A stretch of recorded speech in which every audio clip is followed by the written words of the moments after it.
भारत बांग्लादेश के रिश्तों में अब तनाव खुलकर सामने आ चुका है। एक तरफ ट्रांसशिपमेंट फैसिलिटी बंद, दूसरी तरफ बांग्लादेश ने भारत से आने वाले ट्रकों को बॉर्डर पर ही रोक दिया है।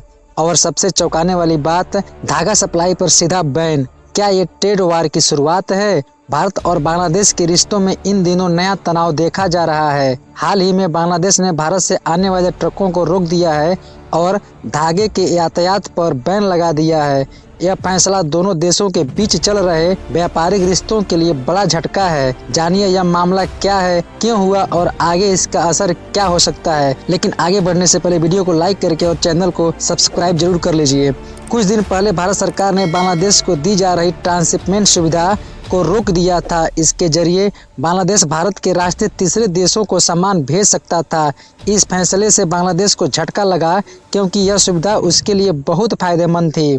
भारत के इस कदम के जवाब में बांग्लादेश की अंतरिम सरकार ने भी एक कड़ा फैसला लिया। उसने भारत से जुड़े 3 बड़े जमीनी पोर्ट्स को पूरी तरह बंद कर दिया और एक अन्य पोर्ट्स को सस्पेंड कर दिया। सरकार का कहना है कि इन पोर्ट्स पर बुनियादी सुविधाओं की कमी है, लेकिन एक्सपर्ट्स इसे राजनीतिक फैसला मानते हैं। भारत से बांग्लादेश में बड़ी मात्रा में धागा भेजा जाता है। यही धागा बांग्लादेश की गारमेंट इंडस्ट्री की रीढ़ है।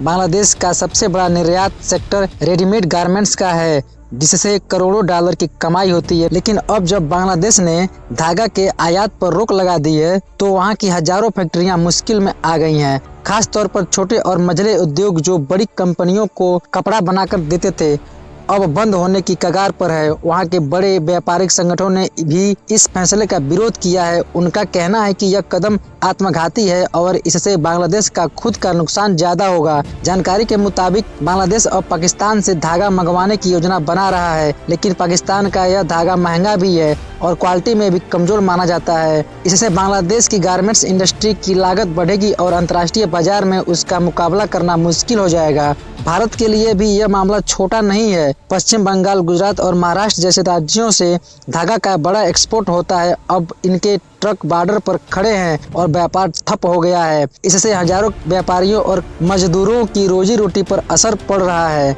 इस पूरे मामले के बीच बांग्लादेश सरकार ने एक और फैसला लिया है।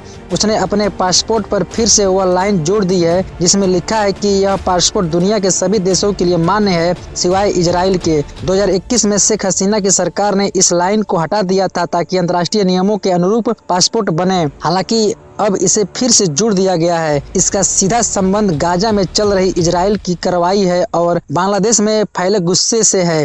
ढाका में हजारों लोगों ने प्रदर्शन किया, फिलिस्तीनी झंडे लहराए और इजराइल के खिलाफ नारे लगाए। कई राजनीतिक दल और इस्लामी संगठन भी इन प्रदर्शनों में शामिल हुए हैं। भारत सरकार ने अभी तक इस पर कोई बड़ा बयान नहीं दिया है, लेकिन ट्रांसशिपमेंट फैसिलिटी रोककर यह जरूर संकेत दिया है कि भारत भी सख्त कदम उठा सकता है। अब सवाल यह है कि यह टकराव कहां तक जाएगा और क्या दोनों देश फिर से बातचीत की मेज पर आएंगे या व्यापारिक जंग लंबी चलेगी। इस पूरे विवाद का सबसे ज्यादा नुकसान आम लोगों को हो रहा है, चाहे वो भारत के धागा व्यापारी हो या बांग्लादेश के कपड़ा फैक्ट्री में काम करने वाले मजदूर। अगर जल्द समाधान नहीं किया गया तो दोनों देशों के व्यापार और आपसी विश्वास को भी भारी नुकसान हो सकता है। आपका क्या विचार है? क्या बांग्लादेश का यह कदम सही है? क्या भारत को जवाब देना चाहिए? कमेंट करके जरूर बताएं। जय हिंद।